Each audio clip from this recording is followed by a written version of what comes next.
It'll If record I hit yours. record to the cloud, that'll probably record in your cloud, right? Is that good, or you want the host back? We're good. Okay, all right, cool.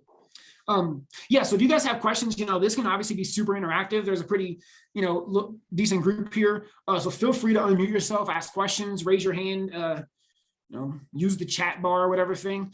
I actually have some presentations, but I was just more planning to like show you guys actually how to do stuff today, if that's okay. I mean, instead of being like at this high level, I'd rather you like be able to leave and do some stuff. As people come in, I should admit people that come in, right? They try to come in. Yeah, exactly. Okay, cool. All right, so does anybody in here have a listing that obviously I recognize right now today? It's sort of changing. Is everybody in Colorado, or is there anybody not in Colorado? I think everybody who's on here right now is in Colorado. We might have David cool. pop on. He's out in Florida. Okay, all right, sweet. Well, I know at least in Colorado, it's still pretty nuts a little bit, right? I know because we're trying to move right now from Crestone to Loveland, and like it's insane trying to figure it out exactly how to go about this. And so it's been really interesting as on the consumer side, I'll say, and obviously just what I'm involved with the business, just watching it happen as well. But for what we're going to do today, I'm just curious if anybody on here has a house that I could use as an example that, is just hasn't sold yet. Anybody have a listing that we could use? Oh, you have one, Jared? All right. I got one. Okay. Can you drop a link for it in the chat? I will. You want like a Zillow link, an RE Colorado link? What's best for you? Yeah, any of those. It doesn't matter. I mean, if you have a link to your own website would be the best, but. Okay. I'll find one right now and drop it. Okay, cool. So my goal for today, and hopefully if you guys have a different goal, just speak up now or forever hold your peace. We can do whatever you guys want to do here, right? This is about you guys, not about me. But what I was thinking based on my chat with Matt and with Jared was kind of show you having some ads for listings. So how you can take any listing and go run an ad for it. You can take your listings, you could borrow a listing, you could go get a FSBO, a foreclosure, you could go get some new listings, new construction neighborhood. It'll work for those things. You could do it for any of those. Okay. So I'm going to show you how to run this ad. And great thing, it's being recorded. So don't feel like you need to like write a million notes, more just follow along with the process. And, if you have questions, ask your questions and know that you can always go back and just watch this again. And especially if you got the like dual screen action, watch me on the left, actually take action on the right. What I'll tell you about anything with training is only about 5% of people actually will do anything.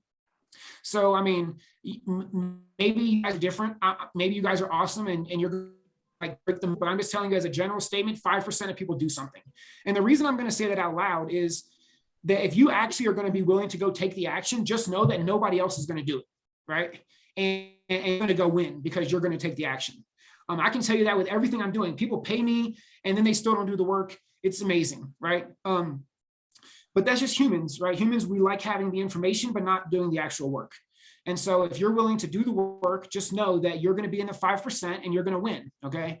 So I just want to just put that out there, right? Maybe you guys, again, maybe you're proving different. Maybe on here, 3 or 4 people will go do something. But my assumption based on the numbers here is like 1 or 2 people are actually going to take what we're doing today and then go really do the work, and like go make the money. But that's what it's about, right? Like I want you to make money. Will this be the same for using video for Facebook ad? What do you say, Jared? I was just going to say, here's where I would share the benefit for our group. Each of us have a self-branded URL, meaning when we create these ads, we should be using our self-branded URL to drive the traffic to your own CRM, your own website. So, utilizing your self-branded URL and incorporating it with these techniques, I think is where you can really drive those leads and that traffic to your actual branded website. 100%. And what's cool is you can, do you guys have the thing built in where somebody, if they look through like 3 pictures, they have to sign in, or can they just actually see all the information? Go to this link, and that's exactly what it does for you, Nick, it'll force, it's forced registration. Okay. So I don't know if it's possible, but say if you're going to use that link for people that are already filling out a form on Facebook, it would be ideal to not force them to have to sign in there because, on Facebook, they're already kind of doing that, right? They're already going to give us their name, email, phone number, and any other questions that we ask them. So then if they go there and they want the information, then they have to, I'm just going to do it. You should just test, right? You should test like, run the ad with a link that makes people sign in again, and run an ad with a link that doesn't make them sign in, and just, you kind of like see, see the difference. It's all about testing, right? I'll never tell you that what I'm doing is the 100% the best. I'm just going to show you what's working for us. Okay. But like, you might go and test some new theory and you blow me out of the water, It's like the last line. I'm going to teach you the thing that we use on our Facebook ads. The last line is called a fear of missing out line, and it crushes. I have never been able to beat this line. Okay. As a general statement, I don't teach the line to people, but I'm going to teach it because I really like Matt. And, but otherwise, you guys got it. I don't really even teach it to people because it's just too good. It's too good. Right. But okay. So yeah. So what I'm going to do is I'm going to take, okay. So create an account. All right. I'm going to do that. You want me to get you one that doesn't force you to register? I mean, if it's possible. Yep. But if not, I'm registering right now. Okay. Or at least I'm trying to. I don't know, for some reason my continue button is not letting me go forward. Let's see.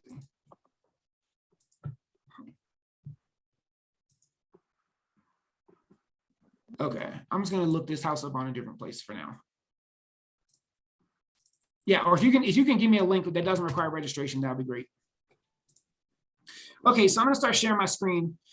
And I guess before I jump in, do y'all have any questions? Anybody wants to, can I get one question? How about this? Whoever asked me the best question right now, I have some signed copies of Power of Who. I love this book. If you've never read it, it's by a guy named Bob Bodine.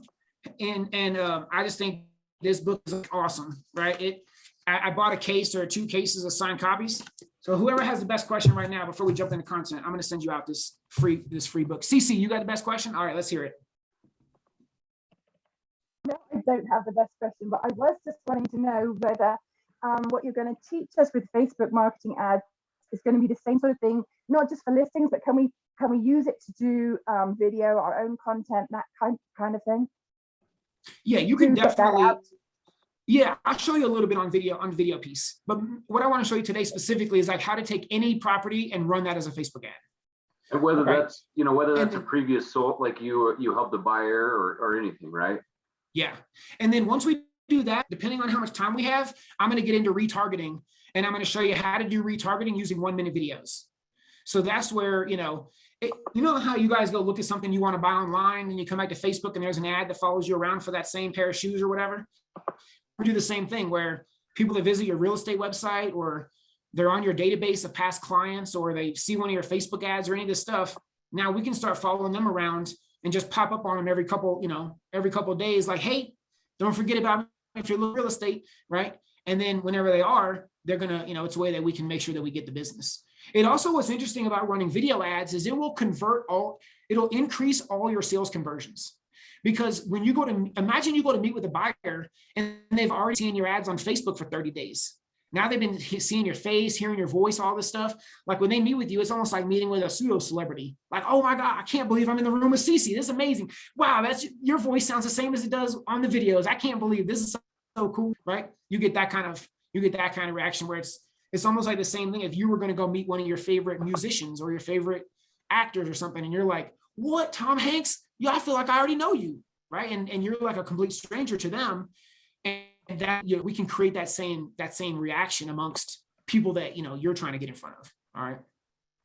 Okay. I just threw up an Ari, Colorado link to the same property. Hopefully that works. Okay, cool. Yeah, perfect. All right. Okay, what about, so CC, anybody got a better question than CC, or she just automatically wins the book? Anybody else want to throw a question out before I jump in? Tina, what do you got? Oh, we got you muted, Tina. Oh, you just got to unmute yourself real quick.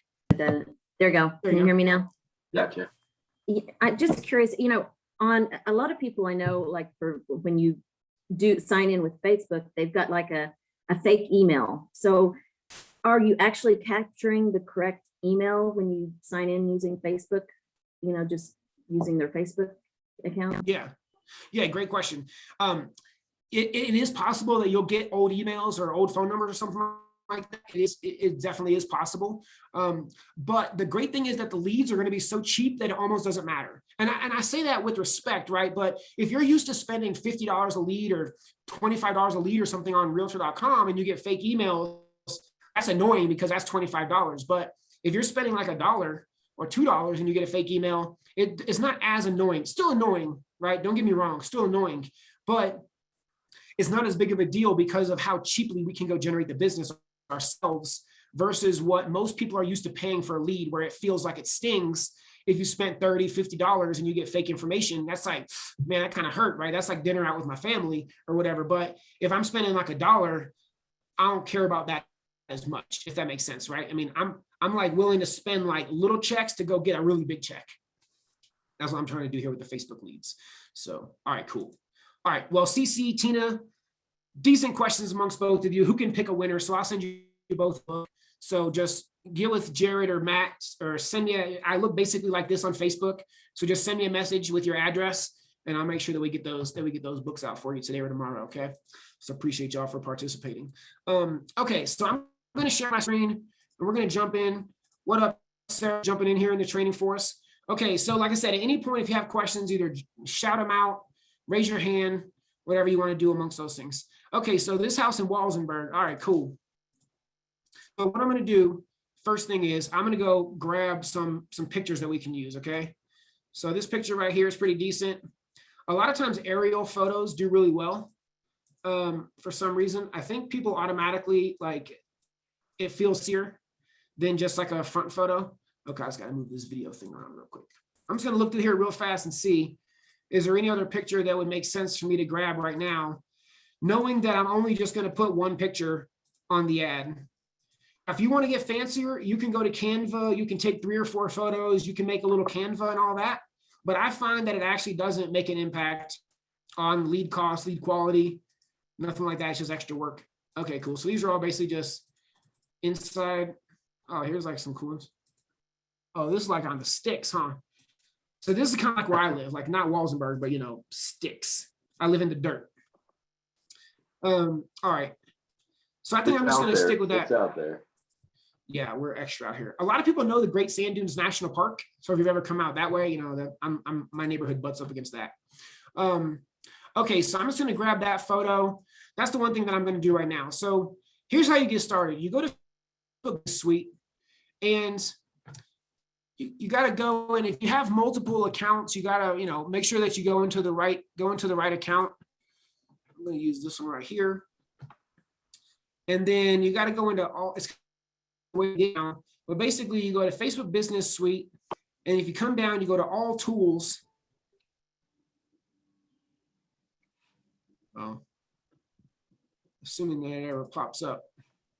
I don't know where's the tools? All right, let's try it. We'll just try it.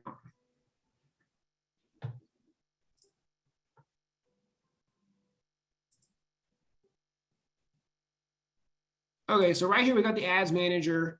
This is actually create the ad at. Do we need to get the buyer's owner's approval before posting their house on Facebook? I mean, I don't see how it's any different than like it being in the MLS. To me, if it's in the MLS, like agreeing to have their house being marketed and online. So I'm not sure. That's a great question. I guess you could look and see about that, but I don't know. What do you think, Jared? Do people need to ask their owner's permission before a Facebook ad with it? Oh, you got yourself muted. There we go. You know, every exclusive right includes, you know, permission with that listing agent or office to, you know, post their address, their property. What has to be included is the actual office, the office that holds the listing. So if you are using somebody else's listing, you have to give credit to the office that has the listing. So you have to make sure to include that. But that's Okay. the only real rule behind those, is you have to post the office. Okay, cool. Perfect. And I'll show you a couple places that we could do that if that's the case. All right. So what we're going to right now, based on what we're doing today, we want to run a lead generation campaign. Okay. So that's going to be one where we're going to use Facebook's built-in forms and just use their built-in system to generate leads. Okay. So we're going to go lead generation. So I'm going to continue. On the campaign name, I usually go with the house. So, so like, for example, 222 Willow Walsenburg, that'd be good enough for me. Oops. You can see I'm not the world's fastest typer. Okay. So 222 Walsenburg, I'll just put that so that way in the future I can know this campaign is when I go to look at the results and all that kind of thing. Facebook created a special ad categories. They basically got in trouble for allowing discrimination, which the truth is, like, every advertising platform allows discrimination on some level, right? I mean, if I can decide which zip code to target, that's a discrimination, right? I can go after the expensive zip codes, not the cheap zip codes. I mean, there's a lot of ways to do it. But anyways, one of the things that they did in order to be able to not get sued anymore was they created special ad categories.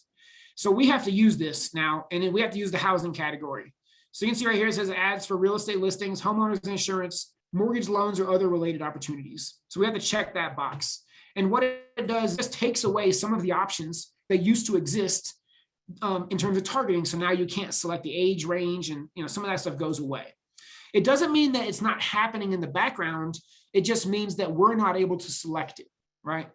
I think that's a distinction that's important. Okay, so we come down here, campaign budget optimization. Usually, I mean, a lot of times they're going to just have that on. So, I mean, either way, it's not going to affect what we're doing here with this campaign. But my recommendation is going to be $11 a day on the budget. Now, you can go way higher than $11 a day, but I think $11 should be your minimum.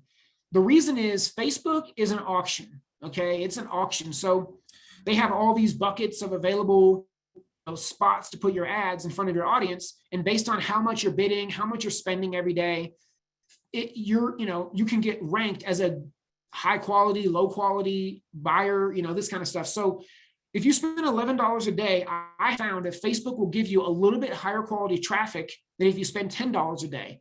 I don't know if I don't have like scientific proof, but that's just what I found, is that extra $1, it just seems to make a difference for us in terms of getting maybe better placement into a little bit better audience. If you think about it, there's all the way from like the highest quality buyers to the lowest quality buyers, and Facebook gets to choose which of those people they're going to put you in front of. Now, they want you to win. They want you to have success because they want you to keep spending money, right? That's the model. Is Facebook makes money off of people like us that are willing to come over here and run ads. So they want you to win. So $11 a day, that's what I would recommend as the minimum. And you could go up from there.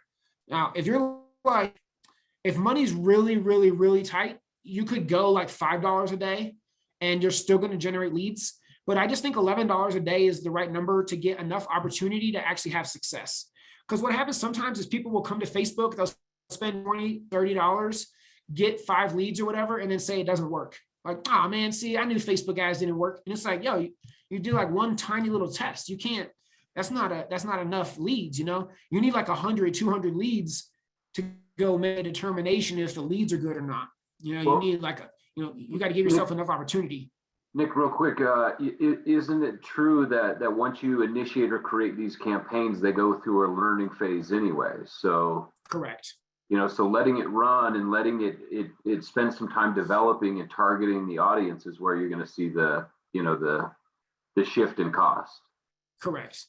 And with listings, they oftentimes right now they do have a short lifespan because houses are selling kind of quickly. So sometimes it can be shorter. Now, personally, I think you can ethically run an ad for a house, even while it's under contract, until that house is actually sold. That's what I think, right? You decide for yourselves. That's my opinion, is a house, even if it's under contract, it hasn't sold yet. And if it hasn't sold, my job is to still make sure that house does sell. And so I can still advertise the house, and you just tell people that. Now, I have a realtor friend in Massachusetts. He's been running the same house for like 16 or 18 months, the same house. Obviously that house sold like 18 months ago. So, here's a gray area topic. If let's say you do that, let's say you run a house because it's performing really, really well, and you keep the house running for a long time. When you get on the phone with a buyer, what he does is he says like, oh, I can't believe that house is still live. I'm going to find out what's going on with that ad. But by the way, the great news is we do have a couple other houses that are very, very similar to that, right?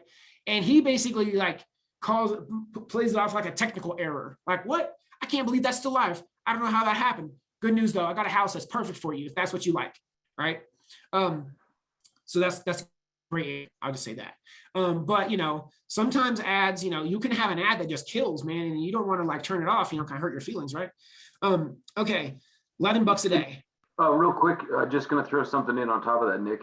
You know, I've also done in the past where I've used Canva just to pull general photos of properties. You know, they weren't even specific properties. They were just free images that were relative to my campaign as well. So don't think that you have to use a listing as well.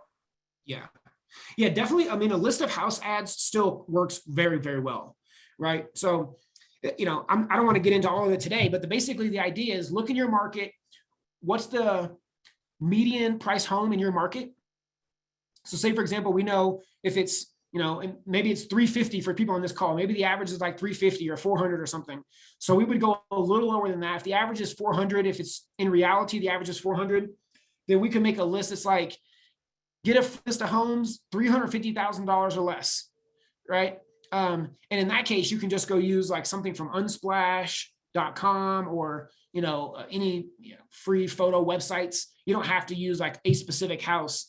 But yeah, the list of homes still, I mean, amazingly enough, like we started a list of homes ads in 2012, and they still work really, really well today. Especially if you can say, our list includes houses not available on the MLS, you know, pre-foreclosures, great deals, and other houses not available on the MLS.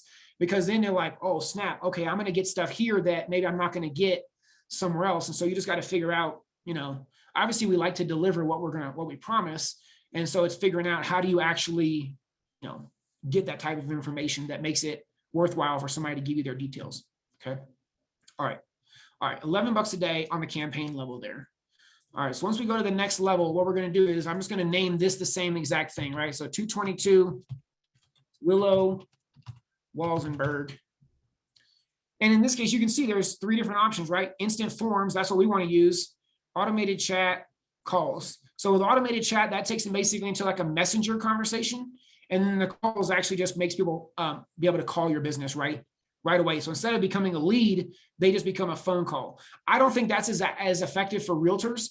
That to me is more for like home service providers, maybe, you know, carpet cleaning or something like that. It's like, hey, call us right now for the $199 special, you know, that kind of thing. So instant forms is what we're going to go with on this case. Okay, so you're going to pick your page. You know, you can pick whatever page you like. You know, sometimes we use branded pages. So if you're a realtor, it's easier for you to use your branded page, and it probably makes more sense for you to use a branded page that's like Matt Portolano, Denver real estate agent or whatever, right? And because then you get your own personal branding and all that stuff out there as well. For us as lenders, it never makes sense to run a listing ad from a mortgage Facebook page. So what we do is we create a page that's called like a real estate report or real estate deals or something along those lines. And that's where we run our ads from. So that Nick, way, because, yeah. Nick, real quick, CC had a question. What were you going to ask, CC? Regarding using our branded, regarding using our branded page, we have to do this on our Facebook business page, right? You can't do that on a personal page. Correct. Yeah, on your business page. And that's basically the only point of a business page, right? People will talk about like putting all this content, create a community on your business page. It's just never going to happen. It's never going to happen. It could happen for 1% of realtors, but the other 99%, like that's never going to occur on your business page. You're better off to build quote unquote community and stuff like that, like personal profile, or create a group. You know, you could create a private VIP group that you put all your clients in, you know, those things. But yeah, otherwise the business page is basically just for running ads. You know, it's the only point of it. Yeah. As a general statement, Facebook, they only show what you post on your business page. They only show to about 5% of the likes. So if you have 100 likes on your business page, 5 people are going to see the post organically for free, right? And then because Facebook really wants you to put $1 or $2 to boost that post and get it out there in front of your audience. But what we want to do is like I don't care about people seeing my stuff. I want their information, right? I want to suck people's data off of Facebook, put it in my own CRM. I can control the follow-up and everything behind that. You know, I'm not relying on them seeing my Facebook post forever. I want to just pull them off of Facebook and into my own CRM and into my own world. All right. Okay, so that's what we're doing here. So you're going to see I'm using the Colorado real estate report page. Again, you could create one that's called city real estate deals. You know, so if you work like in, let's say you work in Greeley real estate deals, right? or you could get kind of specific. You could talk about a specific county, just in county real estate deals, right? Real estate report or anything along those lines if you want a generic one. But in general, I think it's better for realtors to use your branded page because it makes more sense for people to not only see your ad, but to also see your face and all of that stuff and your name and, start getting all that branding and name recognition that we typically want as a realtor. Okay, so I'm coming down. So here in the audience section is where we're going to decide who actually sees our ads. Okay, so real quick, I'm going to stop sharing my screen real fast, and I'm just curious, we can do like a quick team audience building thing. So if we're going to decide in a perfect world, like who's an average buyer, let's think about what are some websites they might be visiting, what are some things they might be interested in, that kind of stuff. So what could we go look at for people that are interested in buying houses? What are some websites they might be visiting? Zillow. All right, Zillow, yep. Realtor.com. Realtor.com, all right. I'll throw in Trulia, even though I don't even know how many people go to Trulia anymore. I think Trulia is probably like Hotmail, right? Where people just went to Trulia and then they just use it still because it's like the thing they're comfortable with. Hey, I've got a Hotmail account. Right? I probably have one somewhere from back in the day. Trulia, Realtor.com, Zillow. Okay, anything else that we could think of that might like, what else are some characteristics that we're looking for? Oh, you mean like tags, like first time home, like I don't know, like searching new homes or those type of names. Okay. You mean those tag words? Cool. So yeah, so that's some great examples. So what I'll show you is when you come over here in the audience builder, you can choose some of those things, right? So we don't get to decide the age anymore. We used to. We don't get to decide the gender anymore. But what we can do is we can come here in the detailed targeting, and this is where we can create some like a little bit of barriers. So right now, if we come over here, it's going to constantly have us showing the audience pieces here. So if you look in America, if we just targeted all of America, that's 256 million to 277 million people. That's pretty big. That's a pretty big audience. So first thing we want to do is in the location, we want to change that to where the actual house is, right? So I'm going to come over here and I'm going to search Walsenburg. So there we go. Now, when you're doing this, when you're doing real estate ads, basically your minimum radius is going to be 15 miles now. Okay. So there are ways that you can get lower than that, but it has to be not real estate related ads, if that makes sense. So imagine you did an ad and you're like top 5 pizza places in Colorado Springs. Okay. That's a not real estate related ad, right? That one you don't need to pick the housing category. You're not offering anything housing related. So in that case, that's one way, that type of generic content is how you can, let's say there's a neighborhood you want to farm, right? You can do some different things to get in like really, really tight. But as a general statement, 15 miles is going to be your radius. Okay. So I'm going to stick with that. Even for Walsenburg, I might actually go out like a little bit more just because population, it's really kind of rural out there. So I might just go all the way out to like 50 miles. And another thing, Nick, so you could also add, let's say you wanted to add Pueblo or Colorado Springs. That's an option as well, right? Yeah, correct. So if you're like, hey, people moving to Walsenburg, they're moving from some other town, then I could come in here and I could say like, oh, I also want to add Loveland, right? Because I know people are moving from Loveland to Walsenburg. So now I could go to Loveland, and I've got that whole market covered.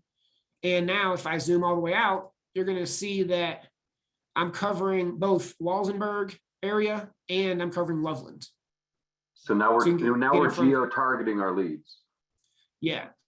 So, like when I get a loan officer, like say for example, in Texas right now, there's a lot of people moving to Texas from California and Florida and some of these other places. And so we can go target if we know, hey, people are moving from, Southern California to Texas. We can go to Southern California and run an ad that's like, hey, get a list of the best homes in Texas under $400,000, even including houses not on the MLS and great deals or something like that, right?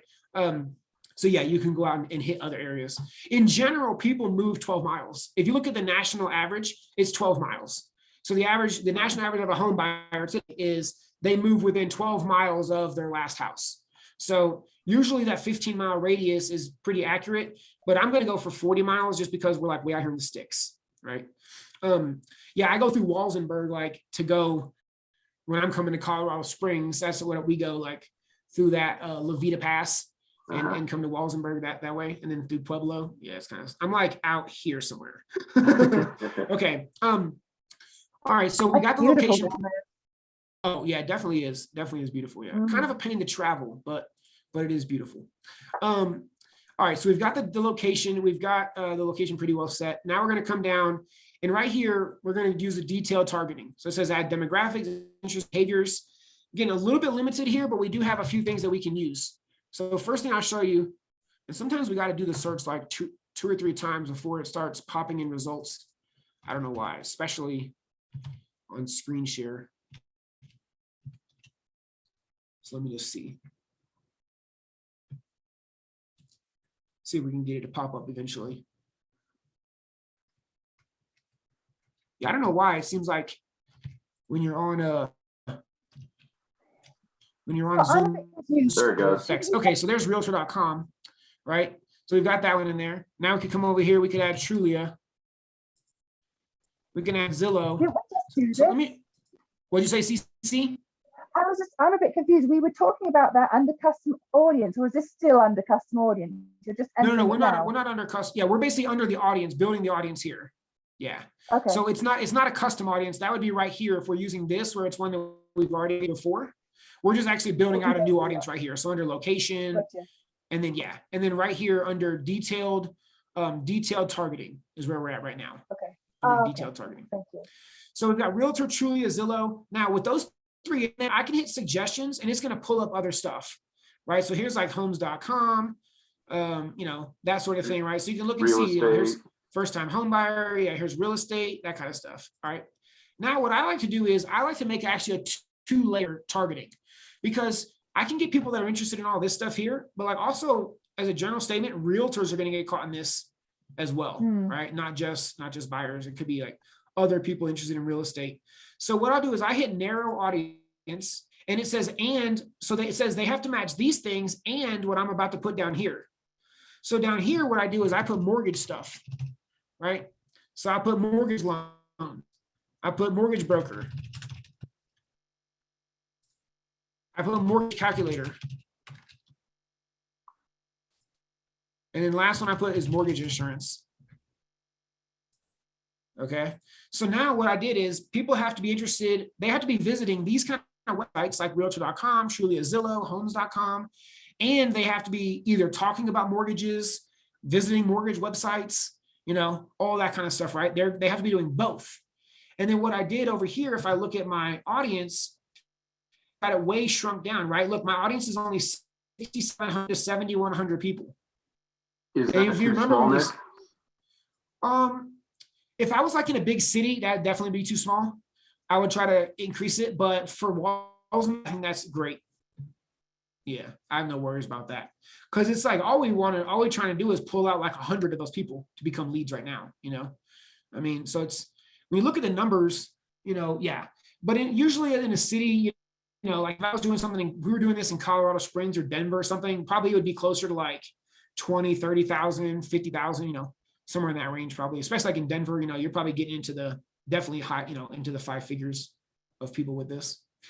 And as you need to shrink or, increase or shrink your audience, one thing you can do is just come over here and just, redo this right here. So if we're like, oh man, we really need a little bit more people.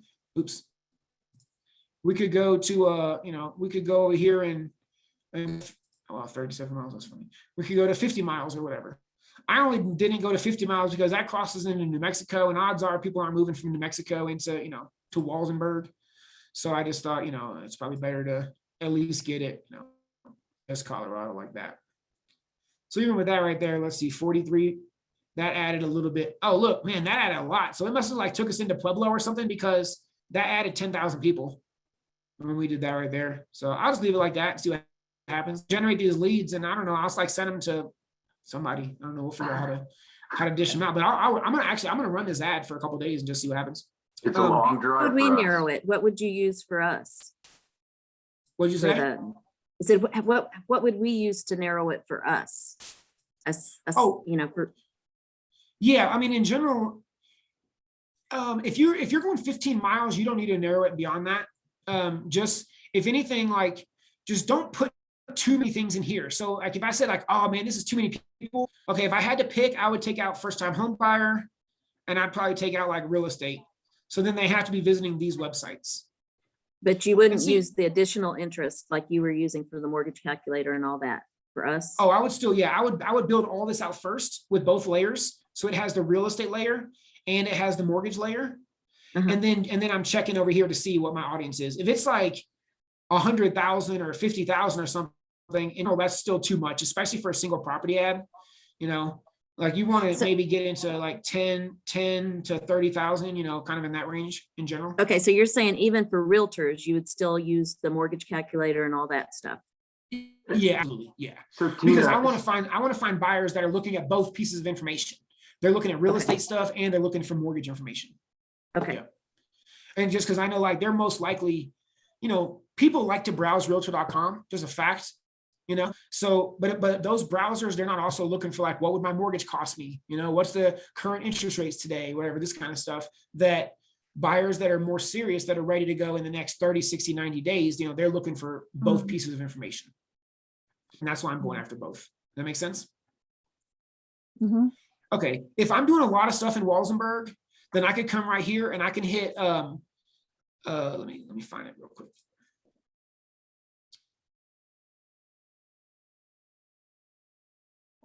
Well, I wonder where's my, usually there's a button right here that says save the, interesting, I don't actually see it.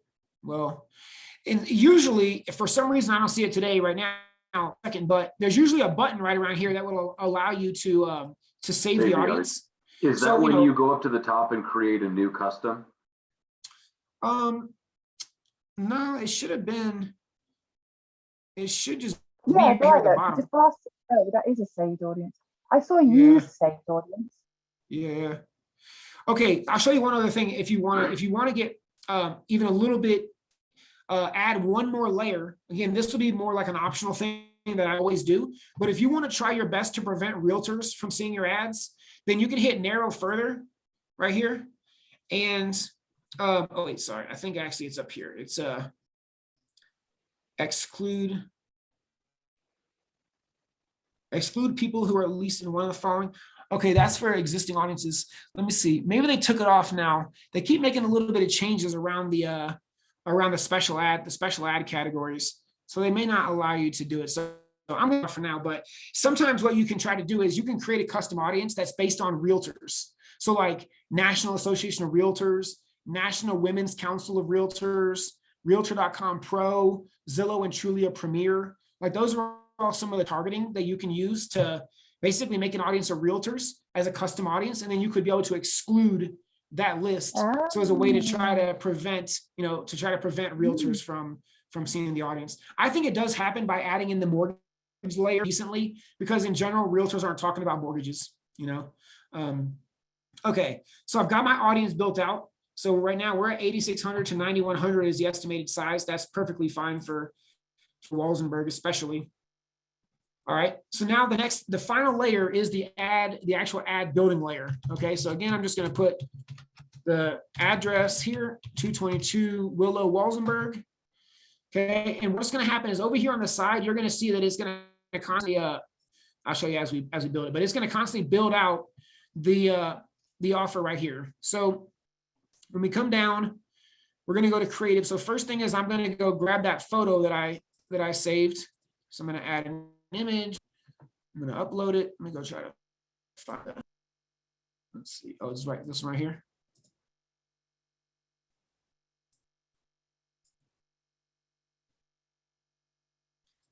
All right, so I'm going to select the next. Now, what it's going to do is it's going to make recommendations based on the photo size on how you should crop it. Okay, so you can see it either will tell you like, oh, there's the original. Okay, I don't know. So there's the original like that, or it's going to recommend a crop in, which that's pretty good, right? So I'm going to crop that one in. Over here, it was recommending the original. Over here, it's recommending the original. Okay, so that's what my ads are going to look like there.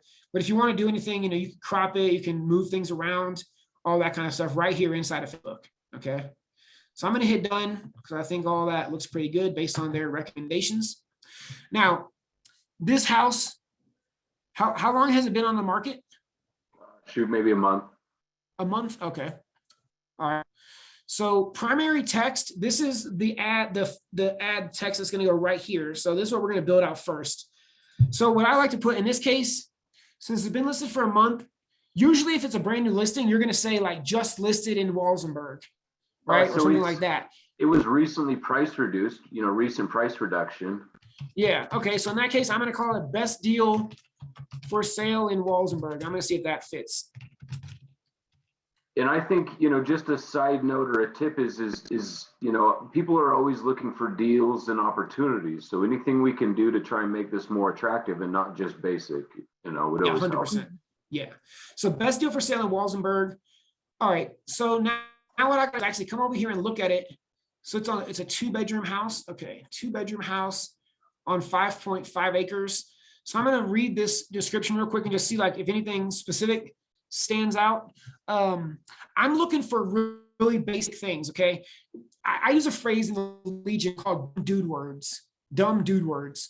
I want you to imagine realtors like to speak very eloquently, right? Like look at the very first sentence, beautiful log ranch on 5.5 acres and endless sweeping mountain views. That's a great description on a line. But like if Jared was going to this house and his friend just bought it, he wouldn't be like, dude, those are some sweeping mountain views. Right? It's not how we were going to talk like that. We would say like, whatever, man, epic mountain views or whatever, right? We would say like we would say it differently. Okay. So I like to imagine 2 guys that just finished playing a football game. They've been smashing heads the whole time. And afterwards, how do they talk to each other? Right? It's probably not an eloquent conversation. It's like, good game, bro. You too, dude. See you later, whatever, right? It's like all like 1 syllable type of words, Simplify it. Yeah, the more syllables your words have, the more your leads are going to cost. The fewer syllables your words have, the cheaper your leads are going to cost. Okay, so something to know about. So, all right, so I've read this. Nothing specific jumps out at me. So now the next thing I'm going to do is I'm going to come over and actually look through the photos. Okay, and I'm just looking like if my friend bought this house and I'm walking through it for the first time, what am I going to say, right? So that's basically what I'm looking for. So obviously the views are awesome. That stone chimney is pretty cool. So I might mention that. So that's it, right? I'm flipping through here, just seeing like, okay, if I'm walking through here the first time, what is this? Is it like a log cabin? Is that what we call this thing? Exactly. Yeah, it's a log, cedar logs. Oh, okay. All right, cool. So let's say, right, gigantic. So it has like a nice gas, wood burning fireplace right there with a stone, with a stone wall, a couple of wood burning fireplaces. Okay, so that's cool. So that's it, right? I'm just flipping through here like, man, if my friend just bought this house and I came over and I'd be like, oh, dude, I like the kitchen looks kind of newer. All right, that looks cool. Which will bring me to my last point. I'll show you guys how we do this. Okay, so I feel like I got enough. So on the next line down, what I'm going to do is I'm going to always put. So first off, we're going to go like this. Let me show you guys this trick. So we go to emojipedia.org, emojipedia.org. Okay. This is a website we use to get emojis that would normally be only available on your phone, that we can get them on the desktop and we can be able to use these in ads. Okay. The emoji that I like the most is called a house with garden. It's this right here. Tree. House with garden. For some reason, that one crushes. Okay. Now, also because this place is in the mountains, I'm going to use a mountain one also. So what I'm going to do is right here at the beginning, I'm going to put that right there. You can see how it shows up over here on the actual ad. Okay. So best deal for sale in Walsenburg. And then I'm going to go over here and look for like, I don't know, mountains or something, So mountain, they're usually like ones like snow-capped mountains. All right, I'm going to use that one. So I'm just grabbing 2, usually I'll just use the house with garden on both sides.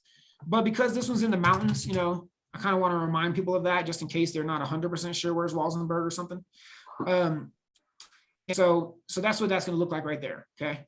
Now we're going to get into the actual details of the house. So in that case, I always start with a number on the next line. So like 3-bedroom house, right? So in this case, I'm going to be like 3-bedroom log cabin. All right. And then, so we're seeing how that looks right here. Now we want to say with blank and blank. So we want to provide 5.5 two. acres. Yeah. So we want to provide basically 2 different details that we want to look at, right? So in our case, I might say like on 5.5 acres with epic views or something like that, right? Because really there's not like a ton of stuff in a house to talk about specifically. So I'll probably just talk about like the views. Now, so we got our first line. The first line, best deal for sale in Rosenberg. The point of this line is to get their attention. Okay, I'm just trying to get the attention of somebody that's interested in a deal in Walsenburg. So if somebody's scrolling Facebook on their phone and they're stopping on that, if they don't care about Walsenburg, they're immediately going. They know this isn't about them, right? But if they are, now they're like, okay, let me see what else this is. Oh, a 2-bedroom log cabin. Okay, cool. So now I want to get their interest, right? So we got their attention. We want to get their interest with the next line. So blank bedroom home with blank and blank. Some things that work really, really well is to talk about the master bathroom. It's just the normal things, right? Like 3-bedroom home with a huge master suite, right? Or with a huge master bathtub, with a covered patio. For some reason, covered patio back, man, people love opting in for a covered patio. So, it's like one of the features that works really well. Okay. The last line that we talked about earlier is we want to do the fear of missing out line. Okay. So fear of missing out. We want somebody to be most sad or regretful if they do not fill out our form, because they're going to miss out on whatever the thing is that we're going to deal with. Okay. So the way we see that, the way we say that is wait until you see the blank. Okay. So wait and see, like in our case, the number one to use is wait until you see the kitchen. Now, what we could do is 2-bedroom log cabin on 5.5 acres with Updated so maybe kitchen. what I'm going to do, I'm going to show you an example here because the kitchen really wasn't anything to brag about. So I don't want to lie and be like, oh my gosh, you got to see this kitchen. They're going to be like, what? This dude was teasing this thing? Like, where does he live in? Some kind of shack? So 2-bedroom log cabin on 5.5 acres with, so I might put like an awesome stone fireplace. Okay. And then, so now then here I could be like, wait until you see these epic views. Okay. That would be pretty good right there, I think. And I only put that exclamation point only one time. I'm not multiples. Now, what happened there was it put this little see more thing right here. And I want to try my best to eliminate that. So I'm going to actually try to shorten up my description a little bit. So 2-bedroom log cabin on 5.5 acres. Oh, wait, I don't want to say stock fireplace. I'm going to say stone. Awesome. I might say I can change awesome to like with a great stone fireplace. Okay, let's see how that is. Wait until you see these epic views. Okay, so I'm really close. So best deal in Walsenburg, that's what I'm going to put. So I'm going to take out for sale. That's pretty obvious it is for sale. I'll just put best deal in Walsenburg. Wait until you see. Okay, wait until you see these epic views. So yeah, wait until you see this blank is a great line to use as your last line. And particularly around the kitchen or something that's actually worthy of teasing, right? Wait until you see this backyard. Wait until you see this kitchen. Wait until you see this master suite, right? Any of those type of things are gonna work really well, okay? So best deal in Walsenburg, 2 log cabin on 5.5 acres with a great stone fireplace. Wait until you see these epic views, which they're kind of already seeing the epic views, here on the actual ad, right? So it's working pretty well. All right. Last thing we got to do is we got to make a headline here and change this button, okay? So for the headline, I want to reinforce why they should click on and fill the form out. I'm not trying to provide them new information. I just want to reinforce why they should do it, okay? So in our case, if they click over to this link, they're going to get 37 photos. Okay, so I'm going to tell them that. So in the headline, I'm going to say view all 37 photos, see inside, and get the current listing price. Okay, and I'll show you where that shows up. So it's right down here. So you see it right here? So view all 37 photos, see inside, and get the current listing price. Okay, I think I'm going to have to take out the word current when I change this. So I'm just going to do it now. So I'm just going to put get the listing price. Now this button that says sign up, I want to change it to learn more. Learn more. Okay. So here's what our ad looks like right now. Best deal in Walsenburg, 2-bedroom log cabin on 5.5 acres with a great stone fireplace. Wait until you see these epic views. View all 37 photos, see inside and get the listing price. It doesn't show it fully right here, but on the cell phone it will. I'll show you in a minute, and it'll fix itself, so it'll all be visible there. Okay. Before I go forward, any questions about the actual, like the text, the actual ad build out, what we just did right here on the ad? You know, I just think the most important piece is making it attractive, and something that you had touched on, Nick, is sometimes you might have to experiment with different, with different ads. If you don't find the right performance from this, it might be the words, it might be the photos, so don't, like you said, give it a shot. Don't just throw it up for a day and then, throw your hands out. Yeah. With this particular ad, I'll say that usually you can know if it's working or not working in the first 24 hours or so, because of the fact that the leads come in so cheaply that if you have this ad live on Facebook for a day and it doesn't get a single lead, you did something wrong. And all you do is take a picture of the ad and like send it to somebody else that runs ads and let them look at it. It can be the smallest things. People are so weary of giving their information to some overseas information stealer or whatever, So if you have a misspelled word or a comma out of place or any of these kind of things, right? That can matter. If you're using some giant words, if you use the word beautiful, it will decrease, it will add, like your leads will come in more expensive than if you use pretty or nice, or, like it's just, if you look here, what's the longest word we have? Walsenburg is the longest word we have, right? Other than that, we have bedroom, fireplace, and basically every word is one syllable, right? Wait until, there's a few 2-syllable words, but there's no 3-syllable words except for Walsenburg.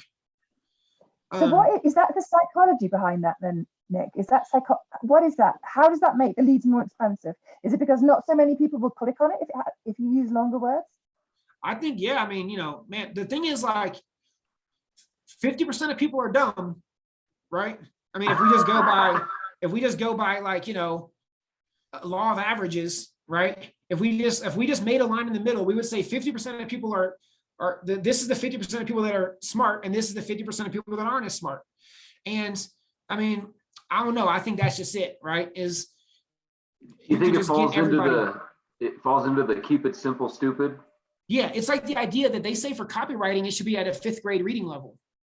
And if you have words that are 3 syllables, 5th graders don't read that many 3-syllable or gigantic words. They're reading like, I look at the books, look at Goosebumps, they don't have gigantic words in Goosebumps, they have little words. So yeah, it's just that. Again, for an English girl, that's going to be hard. I'm going to have to learn to speak American. Yeah, exactly. So you should write Southern, Cece. Yeah, you should just you should write what you want it to be and then like show it to somebody else and ask them. Yeah. How do you dumb it down if you need somebody to Americanize it, dumb it down for that for you? Well, I don't mean that. It's not really Americanized. Like, yeah, because it can be a little different, right? But so I said like that, right? Exactly. If you look here, what I wrote here, if Jared bought this house and I'm going out there and be like, yo, this is a pretty cool spot you got on 5.5 acres, man, I like pretty great stone fireplace. I like that. Oh man, these are some epic views out here, right? These are all ways that I would talk. So yeah, and again, just I think about the 2 guys after a football game. Really imagine they're saying these things. Would they speak eloquently enough to say all these words? After they've been smashing each other for 4 hours or whatever. All right, when somebody clicks on the Learn More button, we're going to set that up now so that we actually capture their information. So to capture their data, we're going to make a form right here. So it says, Facebook calls it an instant form. So we're going to hit create form. And I'm just going to make one that's brand new. So I call the form, again, same thing. I name it based on the house address so that I can always know, what it's associated with. First thing is I go into my settings and I go to open. So right here on sharing, you can have it restricted where it says only people who see the ad can submit the form, or you can have it open where people can actually share your ad and you can go get free leads if they share it for you. Well, I like free leads, So in general, I make them open. The only time I make it restricted is like, I have a divorce campaign, for example, example, we'll go out and generate people that are thinking about getting a divorce so we can have a chance to talk to them about their house situation. I mean, I'm not advocating for divorce, but if it's going to happen, like they got to sell the house or figure out what to do with it. And it might as well be us to help them versus some other stranger. So, you know, like in that case, I leave it restricted, but in general, I like to make them open. All right. So, and that's all you have to do over here on the settings is just open it from restricted. So form type, I go with more volume. Again, maybe you want to test and try out higher intent, more volume. I'm a volume guy because I just want to get all people's data off of Facebook, and then I can follow up and control everything, you know, in my own world, you know. And so I'd go after more volume myself. Okay, on the intro, we're basically the intro off. I don't really use it. So right here it says remove greeting. So we're going to remove the greeting. Okay. So we're just basically taking that off. Once people have clicked on my form, I don't need to provide them more information, right? I just want them to fill my form out. I'm not trying to dissuade somebody from filling my form in at this point, and that's what more information can do. They could be like, oh, it's this thing. Okay, never mind, right? I just want them to fill my form out. Okay, so we go into questions, and this is where we're going to ask their details. So first in the pre-fills, this is what we're going to use first, is the pre-fills. So if we come here, you can see right now it says email and full name. Personally, I take it off of full name and I switch it to first name and last name, only because that's what my CRM uses. My CRM has 2 slots, first name and last name, not just 1 slot. And so I want to provide the information the way that my database ultimately wants it to be. So I go first name, last name, email, and then we can add phone number right here. First name, last name, email, phone number. And Facebook will pre-fill this. And like somebody mentioned early on, you do have a chance to get wrong information here. It is possible. Now, once Facebook pre-fills it, people can edit the information.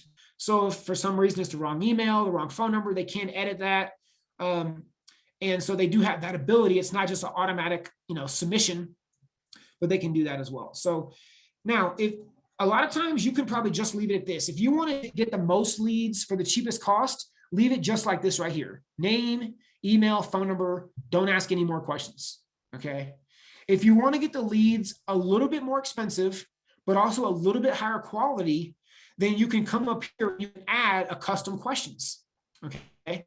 But even adding 1 custom question is going to make them click at least 1 more click. It makes it slightly more difficult. It's like creating another hoop for people to jump through, right? We want to create another hoop. So I can come over here, add a question. And I could, say, for example, I could add a multiple choice question that's like, in a perfect world, when are you in a new house? Right? Or in the case of moving, I call it a home. When it comes to selling, I call it a house. When it comes to buying, I call it a home, because we want the buyer to have more attachment, seller to have less attachment. So in a perfect world, when are you in a new home? And then I can just give some answers, right? Like 60 days or less. 60, let's say like 2 to 3 months. Around 6 months. A year out. Yeah, dang, messed that up. Yeah, I could put like someday, right, or whatever. I mean, you could, however you want to structure it. Just dreaming. Yeah, exactly. Yeah, right. You could easily put that, just dreaming. Whatever you want to put. And then now what happens is when they come over, when they click your form, the first thing they're going to see is this. In a perfect world, when you're in a new home, they're going to click whatever their answer is. And then that's going to open up, then that's going to go to the pre-fills where they then have this information down here where they're, they're filling in the next data. I don't think we can see it right now. Let's see, 2 to 3 months. Yeah, well, usually it'll like pull it up. But anyways, once they click the first, once they click that first custom question, then after that, it will go to the pre-fills and it'll have all this where they can again edit the data if they want to. All right. All right. Next thing is you got to have a privacy policy attached to it. So just come over here, I don't know, you can find your own privacy policy. I just have this like super random one here. And for everybody, at the bottom of our website, each of your websites that you have has a privacy policy that you can snag. Perfect. Right here on the text, I just put privacy policy. Now, it is against Facebook's terms of service with instant forms to sell the data. So I put that here and I write it very specifically. We never sell data. Right. So that they just know right up front, that's not part of anything that we ever do. Now, sometimes we share it, but that's not against their terms of service. It's against terms of service to sell the data. Okay. Okay. Completion. What do you want them to do after they're finished? This is what they're going to see right here, right? Thanks. You're all set. So I actually changed it to like, thanks. You're super smart. Whatever, right? I try to give them some kind of compliment. Like, wow, like that was a great decision. You know, yeah, like smart move, super smart, whatever you want to put, right? And they're like, ooh, thank you. You know, I saw it today, actually. If you ever buy something from Fiverr.com, Fiverr changed their email when you buy something that says, congratulations, you've accomplished today. It's like, oh man, that is genius. Cause you know, it's like, thank you for the compliment. Let me go buy something else. Click, click, send me that again, right? So people like, you know, everybody loves it. So I'll be like, oh, thanks, you're super smart. So I can put like, click the link below. See all the pics now, and we'll be in touch, right? Whatever you want to put here. So, you know, click the link below, see all the pics now, we'll be in touch shortly. And then right here, it's going to say view website. And I'm going to grab this link. It's going to actually open up. Let me just double check that that's the right one. All right, cool. So we'll drop that there. And now what'll happen is when somebody comes over here, they filled out the form, we got all their information. It's going to say, thanks, you're super smart. Click the link below to see all the pics now. We'll be in touch shortly. And they click right here on view website, or I can change that, you know, like view house now, whatever I want to put, you know. Oh, not with view, sorry. Nick, here's a question. Is this maybe where somebody, you know, because we've already received their information, we have the lead form completed. Is this where somebody could drop their, you know, self-branded URL to where you could say, you know, search for other homes in the area or search other great deals or? Oh yeah, yeah, totally. Now the thing is, you know, you got to think about what's our promise, and what we were offering is to give them the detail of this specific house. Okay. So, you know, fulfill it. It's ideally fulfill the promise, you know, and then use your follow-up to do other things. So, you know, like, you know, the very first conversation you have could be around like, hey, by the way, there's about 5 or 6 other houses that are really similar. I'd love to send those over to you. You know, what's the minimum number of bedrooms you need or whatever, right? Like there's different ways that we can force interaction with the people and create more offers behind the initial one. If depending on how fancy you want to get, I see some people that build out like a landing page where they take them over to some information, and then there's the ability for them to book a phone call or any of that. But I love the ability for like to take them from Facebook, become a lead, send them to your personal website. And if you have everything set up correctly, where you have the Facebook pixel on your site and you're capturing those people, now they're going to be caught in your retargeting, right? Which is what we're going to get into now, you know, in just a second. And as soon as I finish this, I'm going to show you real quick how to build out a couple custom audiences to use for retargeting for those 1-minute videos that we talked about in the front. But this is done, right? So right here, I can click on, you know, I've got everything set up here. View the website is what our action is now. You could also have it set to call this. So if you have some other type of offer, if you're like, hey, there's a special price on this house available only for the next 24 hours, call me now to get the price, right? You could have something like that where you force people to call you, but I just like to just get their information, deliver the promise, and then do everything else in the follow-up, you know, do everything else in the follow-up behind it. All right, I'm going to hit publish on my form right here. Oh, wait. Oh, sorry, I didn't put the description. Okay, so I got to put this right here. So I'm just going to say like, fill this form to see all 37 photos, right? I try to put nothing new. I've already told them before they're going to get 37 photos. So now it's just reinforcing again that, but I'm not telling them anything new, right? Fill this form to see all 37 photos. So that's it. So you can see where it drops it right here above the pre-fill information. Okay. All right. So I'm going to hit publish. And then I'm going to hit publish down here in this corner. And that's going to actually publish, you know, it's going to actually publish the ad for us. Okay. And show you how we can go preview it real quick.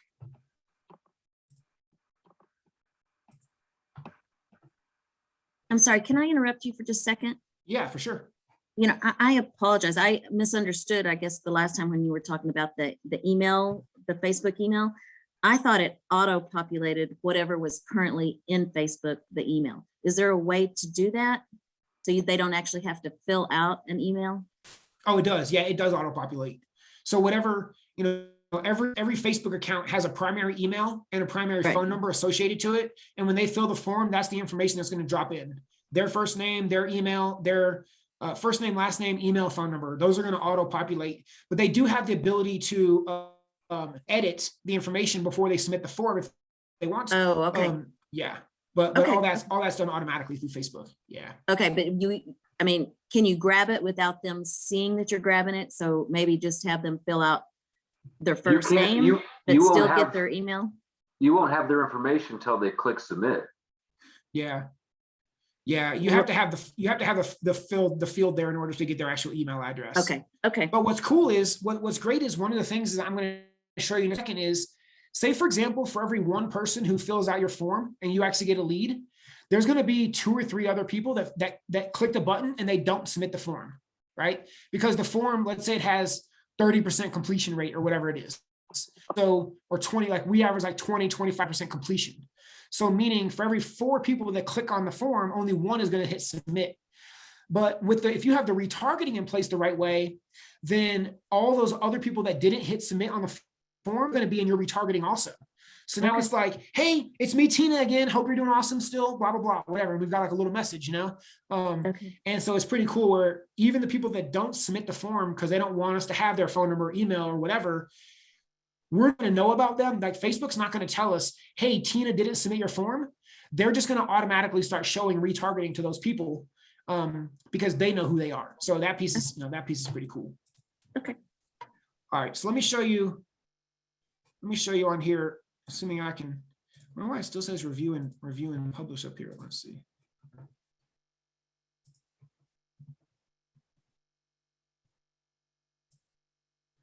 Let me just make sure that the ad is live.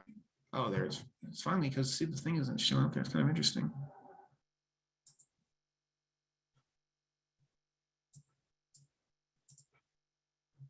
All right, so on the ad right here, if I click on preview, this is where we can get a couple previews. So first off, I like to go look at it on the Facebook like news feed. So if you click on Facebook post with comments, so right here next to preview, they have this little box with an arrow up sticking out of it. If you click the Facebook post with comments, it's going to open it up news feed. You can see exactly what it looks like. Okay, so this is what it's going to look like as people are scrolling Facebook. So you can kind of get an idea what it looks like there. Okay, so they click on learn more, it pops up. See, it says fill this form. We're in a new home. They can make their selection. Oh, it's interesting that here it's not. Oh, maybe it's just on the preview. It's not showing me, but when it fills out, it'll fill this stuff all in automatically for people. Okay. And then the other thing you can do is if you click on ad preview, you go to send notification to Facebook and click OK. Let me grab my phone real quick. And then it'll send you a notification. And I'll show you what that looks like. So to say your ad's ready to preview, and then let me see if I stop sharing my screen real quick. You can kind of see like it'll send you a preview so you can see the example there. Right, so you can see. And then if I click learn more, it's cool because now you can see the mobile version, right? So you can see like that's what it looks like on the mobile version, 60 days or less. Click next, and there you can see how it automatically has all my details in there. That's what happens, So then they hit next. They have to agree to the privacy policy, so they hit submit, and see then it's like, thanks, you're super smart. Click here to view the house, right? And then they just click the blue button, and now all of a sudden, they're taken directly over to whatever site you told them that you want them to go to, and now they've got that set up. Depending on what your offer is, you could have that just go to a calendar. It's like, hey, click the link below to book a 15-minute showing, or click the link below to book a 15-minute buyer consultation, or any of these kind of things, right? But again, I like whatever the promise is on Facebook, I want to fulfill that so that they know I do what I say I'm going to do, right? And that kind of thing versus like bait and, they'd be like, oh, see, this is just another bait and switch, whatever kind of stuff, right? You don't want them to feel like that about you guys. Okay, I'm going to send this screenshot to Jared real quick just so he'll have it if anybody needs this screenshot of the ad that we just created. Okay, so before I get into retargeting, I guess first off, raise a hand if you learned something new, setting up that Facebook ad. You guys learned something? Okay, cool. I'd like to see that. Before I get into retargeting, and again, I'm just going to show you on the kind of like custom audience piece on retargeting and sort of how to do that. I'll send Jared a PDF that has 12 different retargeting video ideas. So, if you need some ideas on what do you shoot, what kind of videos should you make in order to, do retargeting piece, I'll send you a link, a PDF that has 12 different ideas that you can do. And the great thing is you only need to run about 3 at a time. All you need is 12 videos to do retargeting for an entire year. You just run 3 videos. Let's say, for example, right, you do it now. So like November to December, you run video 1, 2, 3. Then next month you run 4, 5, 6, then 7, 8, 9, then 10, 11, 12, and then you just repeat it again. Then you just start back over at 1. Because in 4 months from now, people won't remember anything you posted, right? So it's just like, go back to the old stuff again. It'll just be like new again.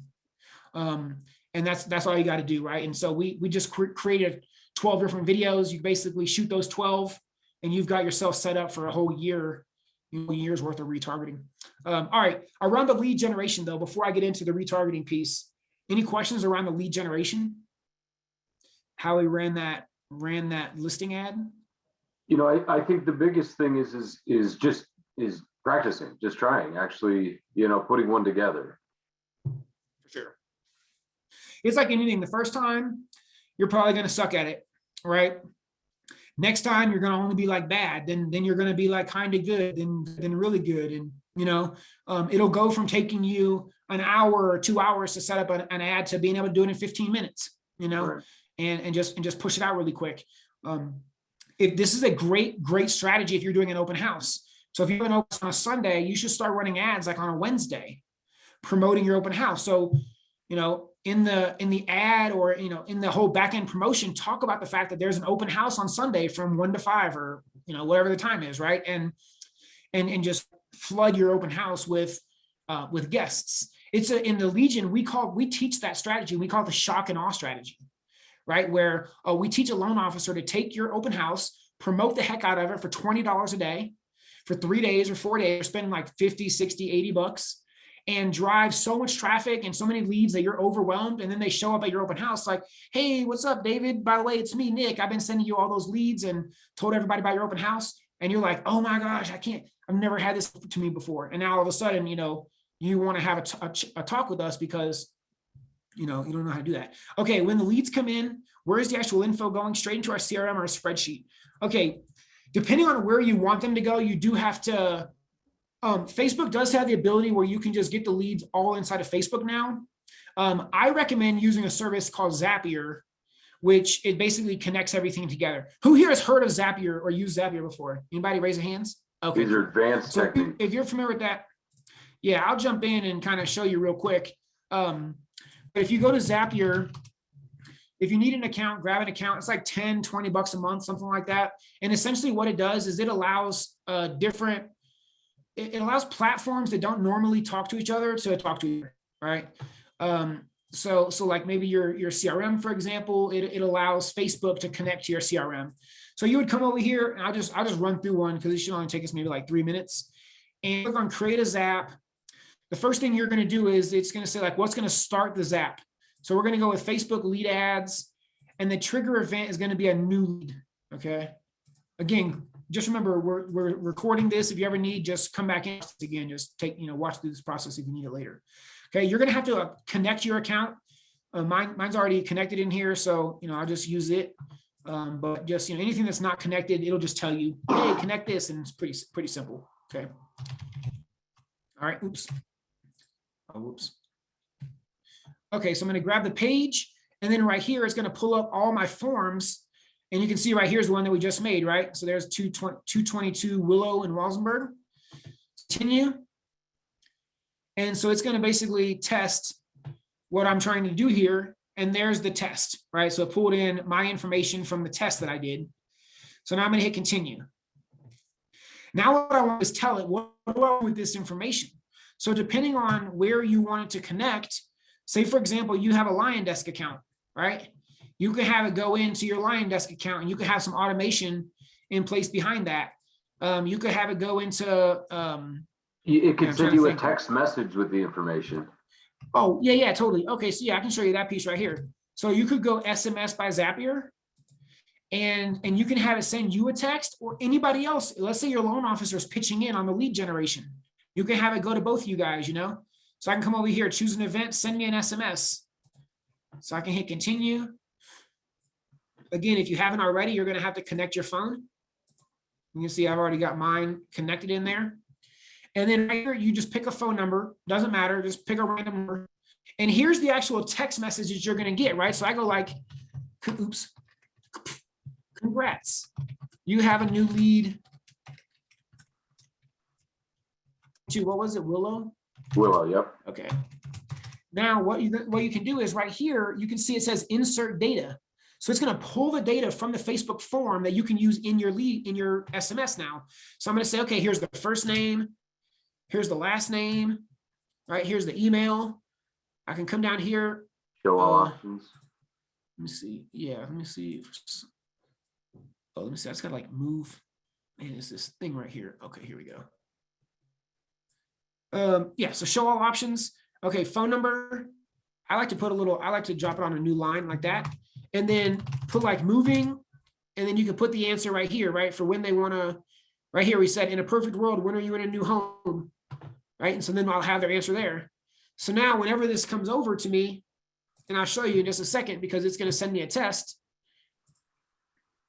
And that's what it's going to look like this right here, right? So it's going to be like, congrats, you have a new lead for 222 Willow.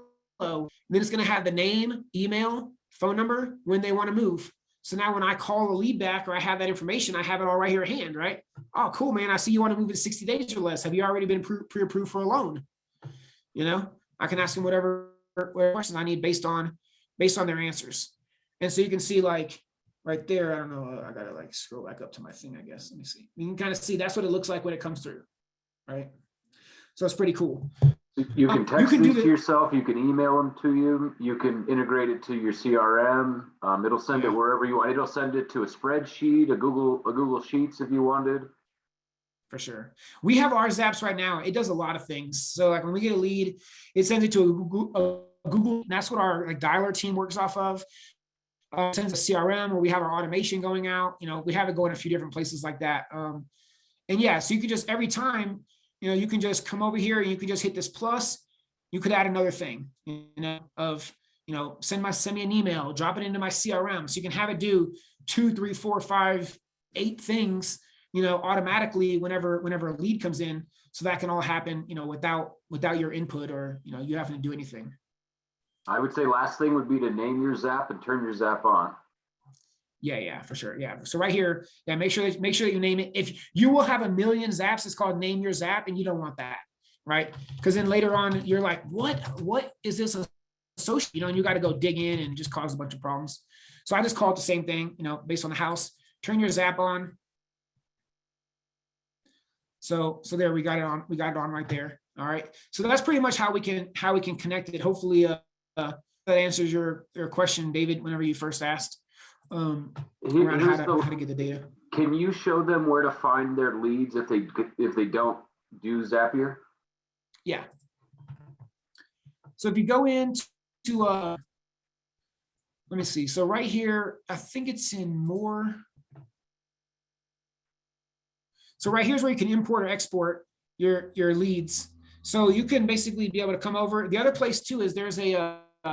If you're looking right now, Nick, on the ads, since you're on ads, just scroll over to the right and they should be on the right for you too. Right here. Oh, right here is where you can do it as well. Right. And you're right. So if you had results, you could download them right from there as well. Correct. Definitely, I recommend connecting it to somewhere, the information to somewhere. Because if you go and download it here, now you got to manually input them into your CRM or whatever, like it's a pain in the butt, you know. And I think the fortunes in the follow-up.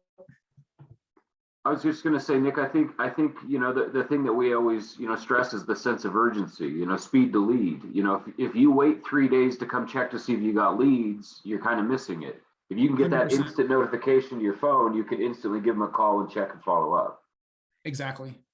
And if you can have some automation in place, I'm happy to share, the campaigns and stuff that we're using, but, having some automation in place where you're really touching people, a lot of times, and especially in the first week, is really helpful, where you don't have to only be doing all the manual follow-up yourself, but you can be doing some things in the background.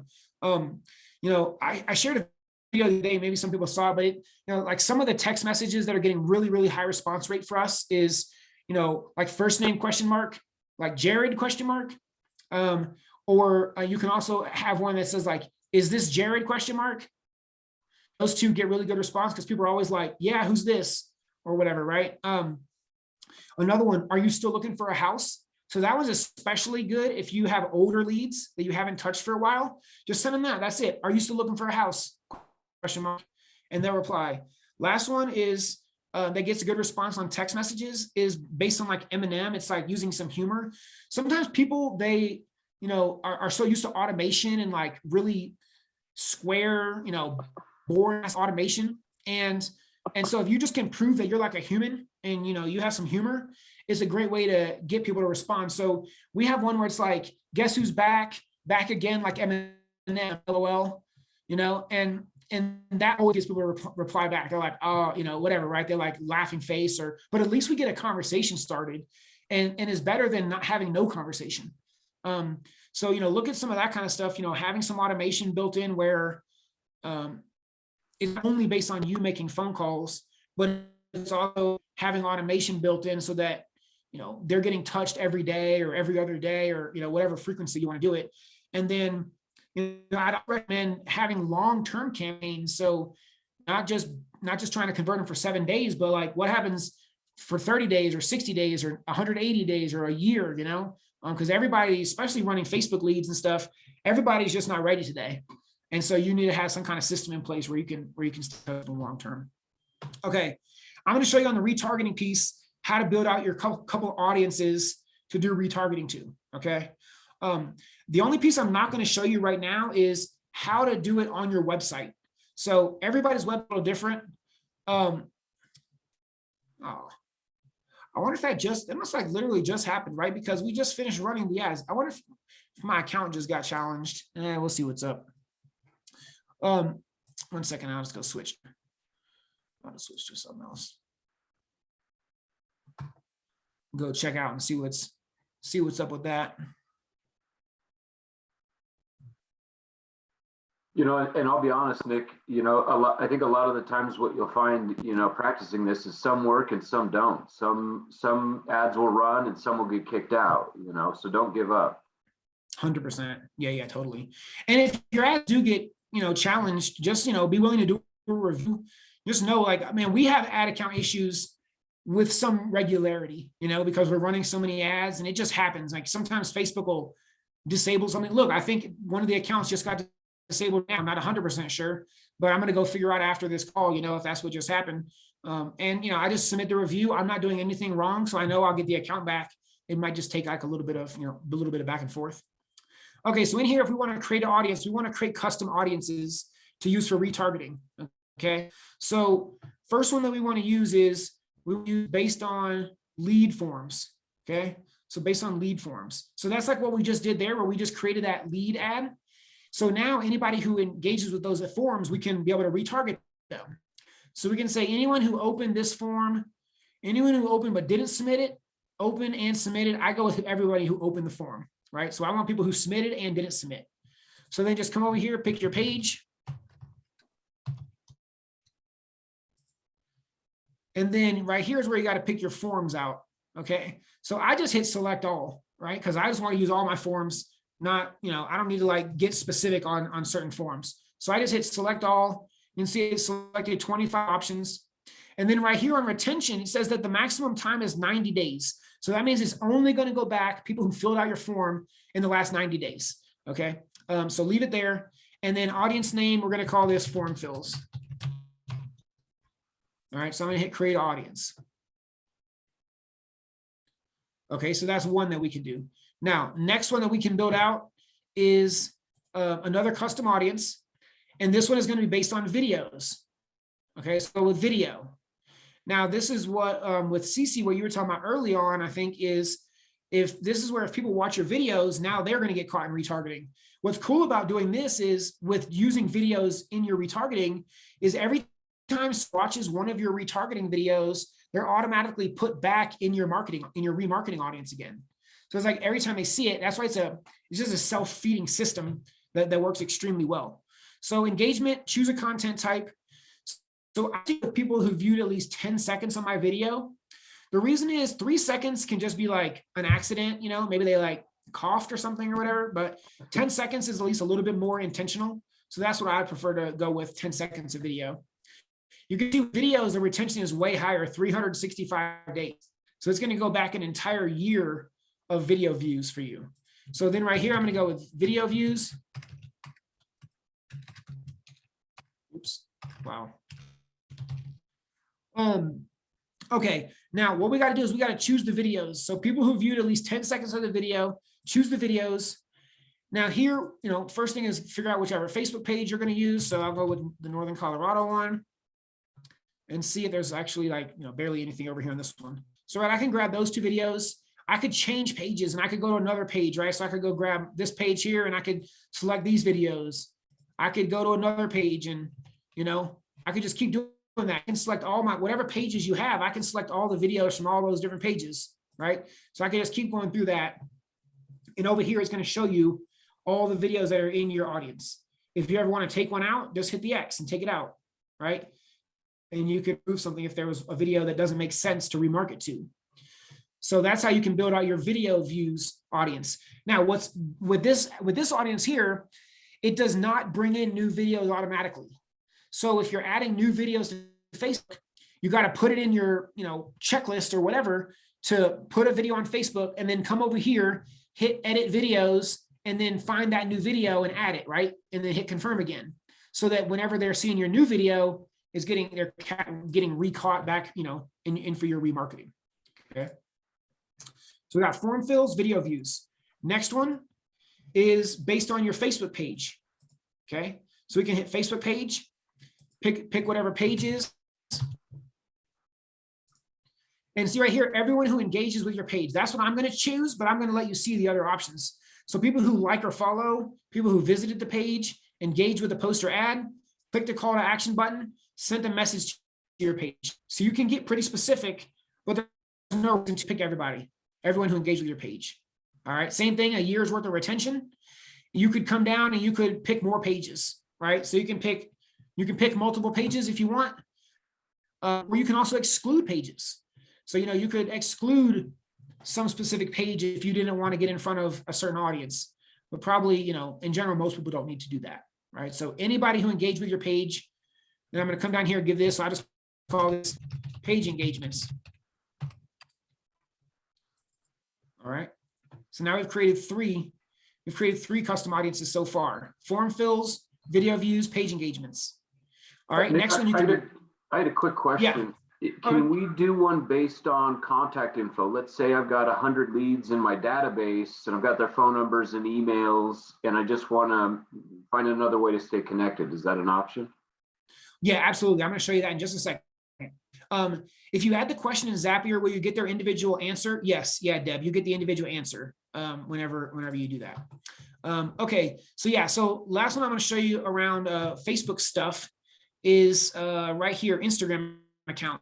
So if you go to Instagram and you go into settings, you either have a personal Instagram account or you have a business Instagram account. From the follower perspective, there's no changes. There's nothing different about either one. So every realtor should have a business account so that you can do retargeting. If you have a personal account, you can't retarget. If you have a business account, you can retarget. Okay. So that's why you want to do it. So Instagram account, next, it's basically the same thing. Everyone who engaged with this professional account, it's going to pull, you know, the account options that you have. I don't know on this. Okay, so there's mine, right? So bearded marketer's mine. So everyone who engaged with this account, again, you got a year's worth of retention, and I can just put like, you know, IG engagement. And now I know that I've got that audience built out for Instagram. Okay. So now we've got form fills, video views, page engagements, Instagram engagement. Last one, two that I'm going to show you more or less. Okay, one is web. So your website, again, I'm not going to get into it right now because everybody's site is a little different, but there's a piece of code that Facebook will give you called the Facebook Pixel. And if you put that on your website can track everybody who visits your webpage and logged into Facebook. And so you can start retargeting everybody who visits your site. So if we're doing like these single listing ads, great process, because you can have somebody see an ad on Facebook, click it, become a lead for $1, go to your website. Because they filled out the form and they visit your website, they're caught in retargeting. And now they start seeing your retargeting all over the place. And so it's like for $1, we're generating a lead and somebody that's seeing us all over the internet, you know, and making us look like we're really big. Okay. So that's why you want to do that with website. What Jared was just asking about is customer list. So customer list is if you have your own data. Okay. So if you go to customer list, there's a template. So if you just come over here, I have this template. So if anybody needs it, I can send it to Jared or whatever. And it needs to be either a TXT file or a CSV file. See it right here? Okay. The one thing that you need to know about bringing your custom data in is that the phone numbers have to have a 1 at the beginning. It has to have a country code. Okay. So a lot of times we're not getting that in our CRM. Our CRM is going to spit it out like 719- whatever.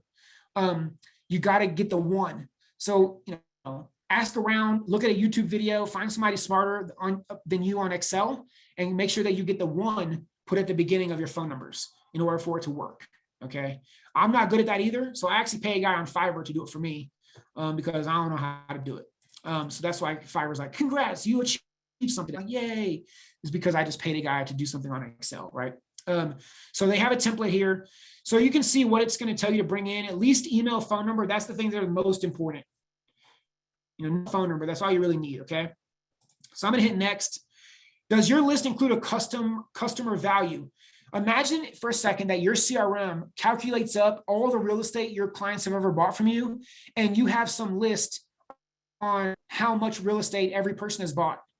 Well, if you give Facebook that information, they're going to try to connect you with the people at the higher end of the list, you know, the people that have bought $2-3 million worth of real estate, not the people that bought $100,000 worth of real estate. So you have that data, add it, but in most cases, people don't have it. So I just hit no. Okay.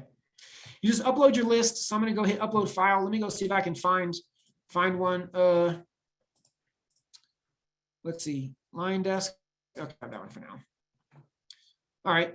On the naming the list, I don't call it anything like this, like prospects, leads, or whatever. I call it like Nick's favorite people, right? Whatever thing. And that way, I don't know if anybody ever looks at that, but I just want them to think like this list is super important to me. You know, the other thing is sometimes what I'll do is I'll give a date on the list so that later on I can know when this list was uploaded. With Ace, again, you're going to need to upload this list with some regularity, right? Because if you're putting new people in your database, unless they're getting caught in your retargeting from somewhere else, they're not going to be in your retargeting yet until you upload the, till you edit and bring the new list in. All right. So you can see it's going to try to go match the people. So you can see here's the phone number category. So you can see, right, there's no 1s at the beginning of this. So it would not be good to use this list. I would need to edit this first. And I don't know what this is. So I'm just hitting do not. So all they're using on here is email, and phone number, right? So I'm going to hit import and create. It's going to say like, oh, there's still all these other things you're not using. But none of that matters, right? Email and phone numbers are the things that matter. It's going to tell you how many rows of data. So you can see right here, it pulled in 2,092 rows uploaded, okay? It doesn't mean that it's gonna connect me with all 2,092 people. In general, I have about a 50% connection on my custom list, but you gotta have the 1, at the beginning, okay? So I'm gonna hit done. Now you can see I've got form fills, video views, page engagements, IG engagement, and my favorite people, right? These are all the lists that we just built out right here, these first. So if we go back over to the Facebook, Facebook Ads Manager,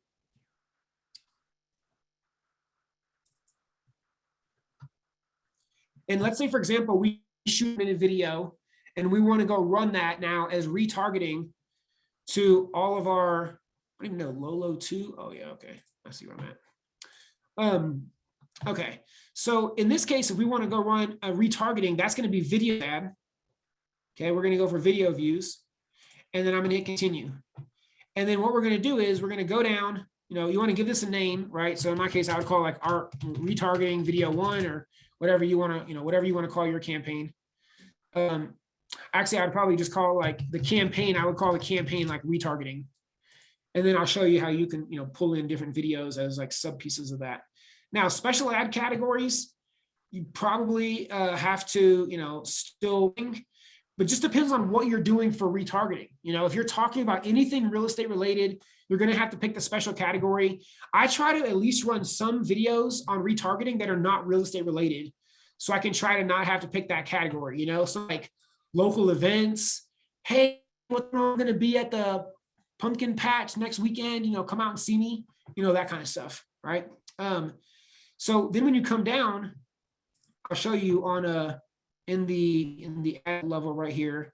So right here, when you come to the audiences, so on your budget for retargeting, I do $1 a day per video, $1 a day per video.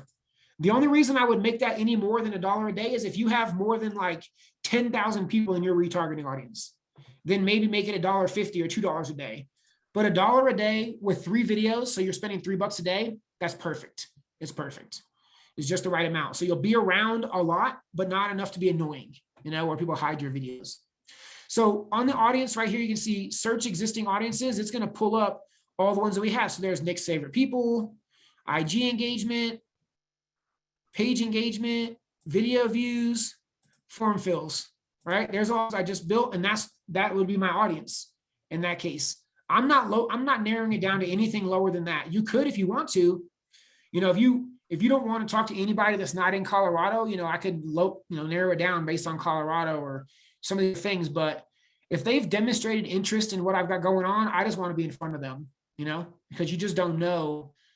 Are they going to move to Colorado? Why is it they're interested in my stuff? I don't know the reason. So I'm just going to be in front of all of them. And in the end, like, it's costing 2 or 3 cents for the video. It's not a big deal. It's just better to spend that money and stay in front of them that way. Okay. So then you'd come down, and then over here on the last one, instead of pulling in just a normal, on the ad create, right, you would just add a video right here. So right here, you can just pull in, add a video. You can hit upload, if you have videos in here already, right? Otherwise, just upload the video. And then just same thing right here. You can come in and just start adding in, your primary text and all that. It's just the same way that we built that other ad, right? Where the whole time over here is be giving you an ad preview. So I've got to add media to show. I don't want to go try to pull in videos right now. But that's basically how you can set up a video views, where it just has a little bit of text, a video, the text, and now that can be out there just keeping you in front of people, on Instagram, Facebook. The other thing is that Facebook has ads on 3 million websites today. It's not just about Facebook being retargeting on Facebook and Instagram, but it's they have ads just as much as Google Display Network and some of that stuff. So it'll put you on big websites like ESPN, CNN. It'll put you on big sites that the average person that doesn't understand retargeting and how marketing works, they think everybody's seeing the same ads. You must be spending tons of money. Makes your business look a lot bigger, stuff like that. So, all right. I know we've covered a lot of stuff today, right? Between setting up the listing ad, between getting the retargeting, the retargeting piece in place. So what I'll say is some resources. Number one is this class is recorded. So if you need help, go back, just put on the recording, especially if you got the dual screen jaunt like we talked about, do it, watch me on one side, do the action on the other side. Otherwise, obviously you can kind of pause, do the work, start and stop it, that kind of thing. If you have questions, don't be afraid to ask questions. I'm definitely down to help you out. If you're in Colorado, especially on the Front Range, I've got a lot of people around. So if you need help and you need to meet up in person or you need something like that, we can always find somebody that can assist if you need something like that. So, man, I hope you guys got a ton of value out of what we did today. That's really the goal, is like, how can you go and do something and start taking action? And there's a lot of ways to use Facebook today, but the listing campaign, if you can use and be able to generate leads for any listing, it's really powerful. Now, one thing that's important to remember is you got to have a mind of working with leads if you're going to do lead generation, right? a lead isn't a client. Every lead isn't going to be a client. It's just not, it's not how the system works. So you got to have a mindset of like knowing that 100 leads you, like for me right now, every 100 leads that we generate, we actually serve right now like 3 people out of 100. Okay. 3%. But what's cool, yeah, what's cool about that is that that means that 97% of 97 people are still interested in what we're doing and may want to use us in the future. And so by having the retargeting in place, putting them in my CRM, having automation and a system that we're using every month, to follow up with our database, we're able to pop deals out of the same 100 leads for the next 6, 12, 18, 24 months, right? We're going to continually get deals out of those, out of the 100. So, we want you to make money now, and then also be building a big database that you can continually farm and make more money from and get referrals and, that kind of stuff. So it's pretty good. It's a pretty cool system if you actually get it in place. Love it, Nick. This was great. This was, Yeah. I think a lot for a lot of people to take in, but I think, being able to reference it in the future, play with it, is where they're going to win. For sure. I think this is the best Facebook class I've seen. It's been really good. Logical and easy to follow. So thank you so much. Yeah, my pleasure. Just like you guys, reviews and stuff are super important. So if you got value and you leave me a review online, if you just Google Legion of Loan Officers, you'll find my Google listing. There's about 60 reviews there. So right now I have a goal to get to 100 by the end of the year. So, if you are open for leaving a review, let me know there. That would mean a lot. And yeah, like I said, if anything, just do the work that we just taught you here and see what results that you end up getting. Deb says this was great. Thanks so much. For sure. We need to do the #1 rank on Google class sometime. Yeah, I'm down to do that. It is a little bit better to do the YouTube quickie in person versus on. We could, it's definitely possible on Zoom, slightly easier in person, but yeah, this was just one class that we have. We have classes around Facebook Edge Rank and how to get more people to see your social media posts and engage your posts. We have a class called the YouTube Quickie that will get you to shoot a video and basically rank your first video on Google page 1. And so we'll show you that whole process, around that piece. We have a really cool apartment marketing system that works very, very well. It costs about $3,000 a year to implement, but it typically makes over $100,000 in commissions. And so it's a pretty, if anybody's ever thought about marketing apartments or want to get into any of that kind of stuff, we can, I've got a lot of options. Either, I'm happy to continue working with you guys, like this. And also depending on where you're at, if you, need somebody local, we've got people around as well. Love it, dude. Thank you so much.